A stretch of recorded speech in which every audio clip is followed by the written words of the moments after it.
സത്യം പറഞ്ഞാ ഞാൻ പോയി പെട്ട്. ഇപ്പൊ എന്താ ഉണ്ടായേ? കേരളത്തിലെ ഏറ്റവും അറിയപ്പെട്ട ചന്തകളിൽ പെട്ട ഒന്നേതാരും. ഇതൊക്കെ എന്ത് എന്തായി? എന്താണ് ചാണകായി ഗായ്സ്.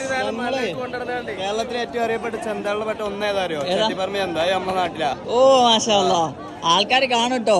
മലപ്പുറത്ത് ഏറ്റവും വലിയ ചന്ത ചട്ടിപ്പുറത്തുള്ളതെന്നാണ് ഓൻ പറയുന്നത്. എന്തായാലും ഇവന് സമ്മതിക്കണമെന്നില്ല. ജുനൈദ് അതിന് പക്കെതിരാണ്.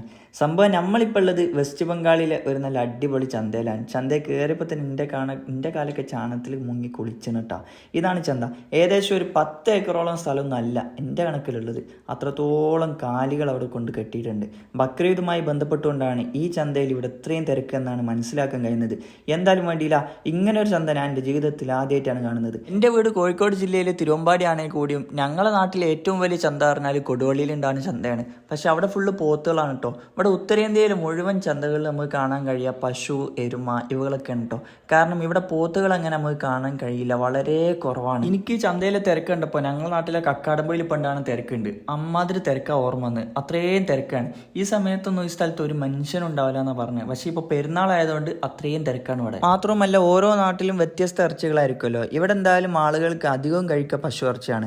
അങ്ങനെ നമ്മൾ അവിടെ ഫുള്ള് കറങ്ങിട്ടോ. കറങ്ങി എന്ന് പറഞ്ഞാൽ എത്ര അറിഞ്ഞാലും തീർന്നില്ല. കാരണം അത്രത്തോളം ഉണ്ടാനും ഇത് നമ്മൾ എപ്പോഴും കാണുന്ന കാഴ്ച അല്ലാനും. എന്തായാലും വേണ്ടില്ല, ഫസ്റ്റ് ടൈം അല്ലേ വിചാരിച്ച് ഫുള്ള് കറങ്ങി നടന്നിട്ടോ. 9,000 8,000 അങ്ങനെ കേട്ടോ റേറ്റ് തുടങ്ങുന്നത്. സത്യം പറഞ്ഞാൽ ഞാൻ വിചാരിച്ചു ഈ പശുവിനൊക്കെ നമ്മളെ നാട്ടിൽ കൊണ്ടുപോയി ഒരു 15,000 20,000 രൂപയ്ക്ക് സുഖമായിട്ട് വിൽക്കാം. അപ്പോൾ എന്തായാലും ഇതിൻ്റെ ഡീറ്റെയിൽ ആയിട്ടുള്ള വീഡിയോ അടുത്തത് വരും. അപ്പം ബൈ.